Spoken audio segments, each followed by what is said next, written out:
Now we are going to continue our chapter PowerPoint presentation. As you can learn in previous class how to open your PowerPoint presentation, how to insert a video, how to insert a audio, and how to create a table or a chart. Now we are going to learn about how to insert transactions, animations, how to group your objects, and how to write speaker notes. Let's start with the transitions. Transitions slides के ऊपर apply किए जाते हैं so that your slides comes with the different styles.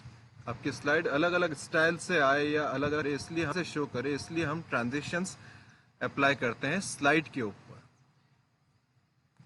आपको transition पर click करना है. आपको यहाँ मेन्यू बार में ऊपर ट्रांजिशंस शो करेगा. You can just click on transitions and you can find lots of transactions over here. आपको यहाँ पर बहुत सारे ट्रांजेक्शंस मिलेंगे. You can just choose any one of them और वो ट्रांजेक्शन आपकी स्लाइड पर अप्लाई हो जाएगा. आप कैसा भी ट्रांजेक्शन ले सकते हैं. Like I am just taking this transaction and come here at this side. अगर आपके पास में कोई साउंड है, आपका अगर जहाँ पर आप प्रेजेंटेशन प्रेजेंट कर रहे हैं वहाँ पर स्पीकर है और आप इस ट्रांजेक्शन के साथ में कोई साउंड देना चाहते हैं तो वो आप साउंड भी यहाँ पर दे सकते हैं. आप उसका ड्यूरेशन सेट कर सकते हैं कि वो कितनी देर में अप्लाई होगा, वो जल्दी होगा, लेट होगा. आप यहाँ से उसका ड्यूरेशन सेट कर सकते हैं. एडवांस स्लाइड्स वो माउस की क्लिक पर आएगा या ऑटोमेटिकली आएगा. आफ्टर का मतलब है ऑटोमेटिकली, कितनी देर बाद आना चाहिए अगर स्लाइड चेंज कर रहे हैं तो. Apply to all means apply the same transactions on all slides. यही सेम ट्रांजेक्शंस आप ऑल स्लाइड्स पर अप्लाई कर सकते हैं और आप अलग अलग स्लाइड के लिए अलग अलग ट्रांजेक्शंस ले सकते हैं. जैसे मैं कुछ एक पर स्लाइड्स पर ट्रांजैक्शंस अप्लाई कर देता हूं एक बार, so we can easily understand.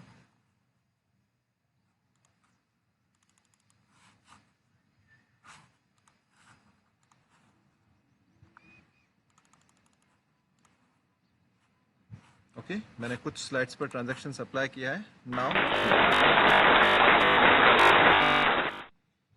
First slide, look here. अपना भी सेकंड स्लाइड आ गई.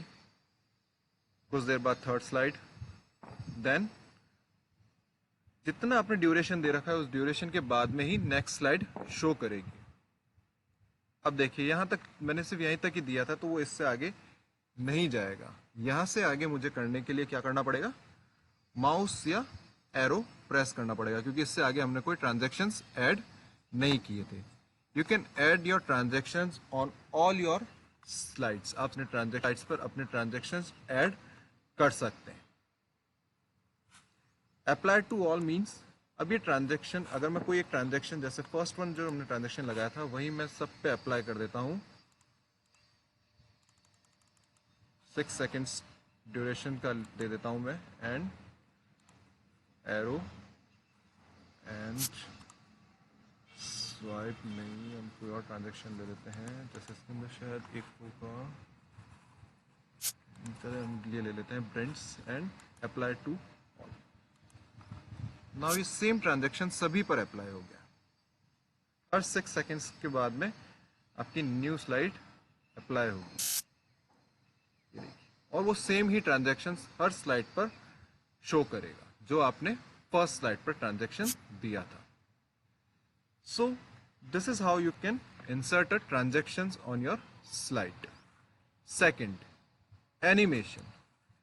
Animation is applied on a particular text or image. आपके जो स्लाइड के ऊपर टेक्स्ट या इमेज है आप उसके ऊपर कोई एनिमेशन देना चाहते हैं तो वो एनिमेशन से अप्लाइड होगा. उसके लिए सबसे पहले तो आपको जिसके ऊपर भी एनिमेशन देना है, first you need to select that particular thing. आपको उस चीज को सेलेक्ट करना होगा Afterwards, you can add your animation over here.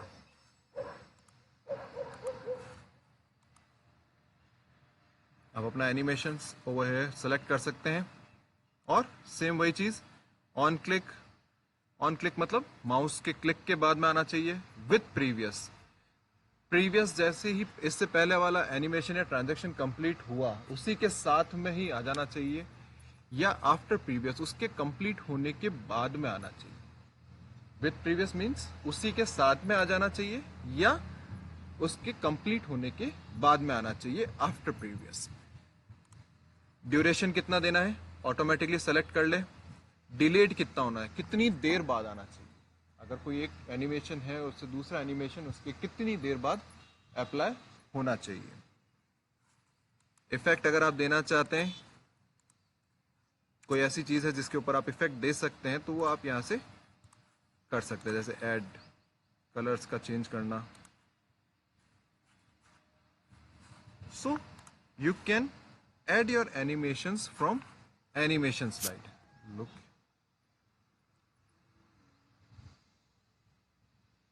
ये देखिए कलर भी चेंज हो रहा है।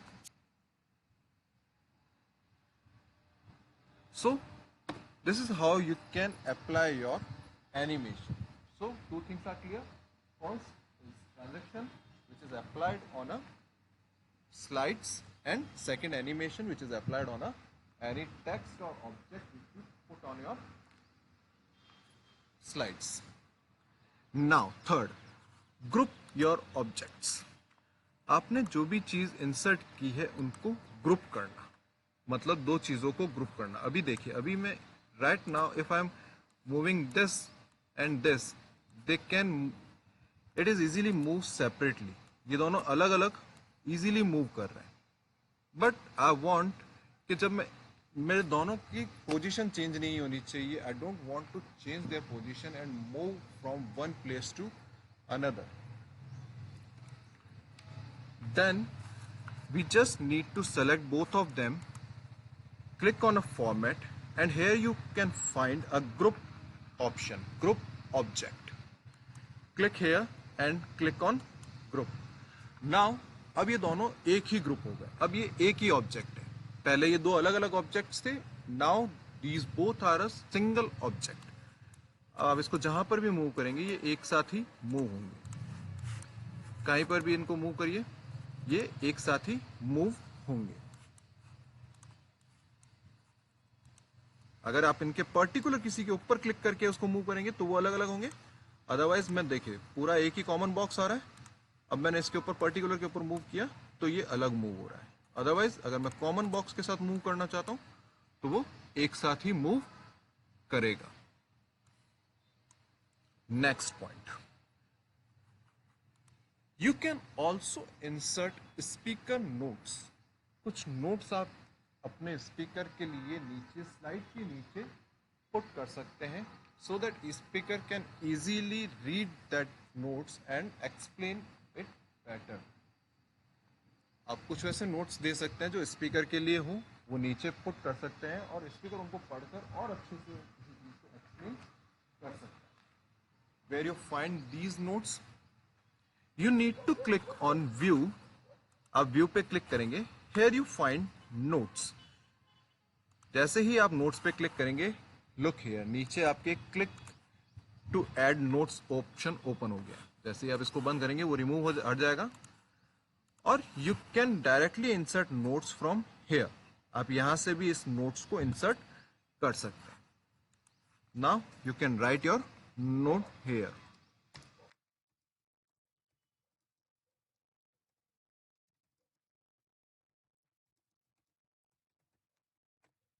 So this is how you can write a speaker notes which is shown to speaker, and speaker can easily connect with audience and deliver your speech better. A slideshow. After completing your presentation, you can set up your slideshow according to your audience. अब अपनी audience के according अपने slide show को setup कर सकते हैं कि किस तरीके से कौन सा फुल स्क्रीन पर चलेगा, कौन सा छोटी स्क्रीन पे चलेगा, कैसे वो वर्क करेगी। इसके लिए आपको स्लाइड शो पर क्लिक करना है and here you find a setup slide show. Just click on it. Setup slide show a window opens. Here you find show type. कैसा आपका शो टाइप है। Presented by a speaker full screen. अगर किसी speaker के through किसी को present की जा रही है, बहुत सारी ऑडियंस बैठी है और आप उनको प्रेजेंट कर रहे हैं, स्पीकर बोल रहा है, तो आप उसके लिए फुल स्क्रीन व्यू ओपन रख सकते हैं। Indian is individual showing a ना विंडो। अगर कोई छोटी स्क्रीन विंडो पर शो कर रहा है इंडिविजुअल पर्सन को, तो इंडिविजुअल आप यूज कर। It is if it is browsed at a kiosk. होता है ये कोई जो ऑनलाइन साइट्स होती है उनके लिए ये वर्क करता है। स्क्रीन पर ही फुल स्क्रीन पर ही होता है। और कियोस्क जो होते हैं वो ऑनलाइन फ्रेंड्स होते हैं जिनको आप अपनी स्लाइड शो करना चाहते हो। जैसे आप ऑनलाइन को प्रेजेंटेशन दे रहे हो, that time you use browsed at a kiosk. Show slides. आपकी स्लाइड्स को आप करना चाहते हो या स्क्रीन पर शो करना चाहते हो, आप ऑल कर सकते हो। कौन सी स्लाइड टू कौन सी स्लाइड कर सकते हो। कस्टम नहीं होता है। So you can use to man from and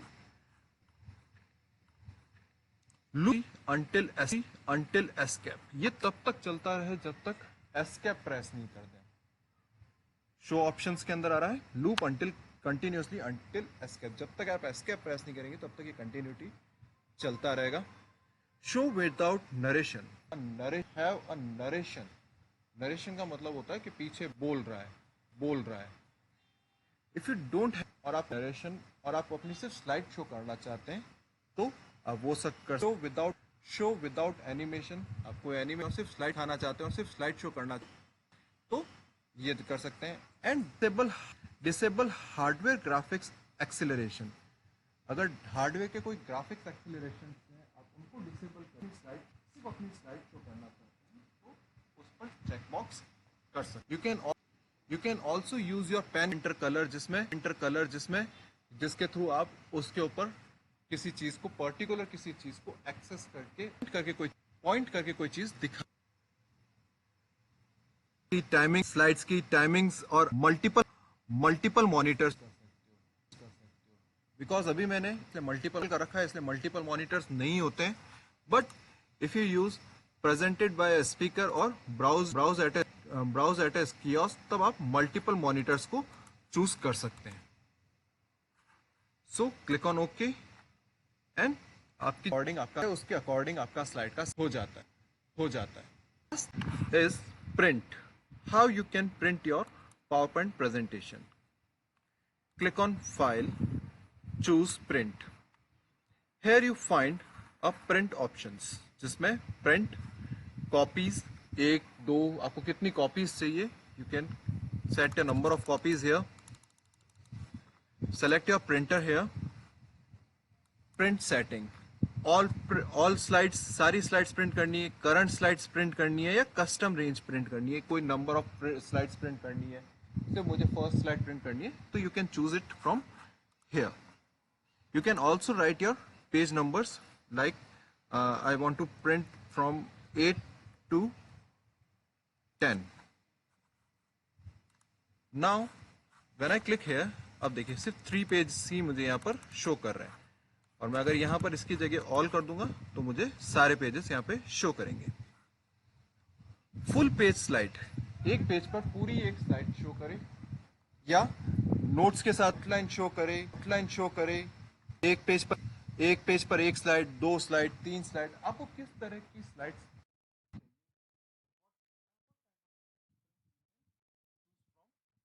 on. Then come to the uncollected and collected.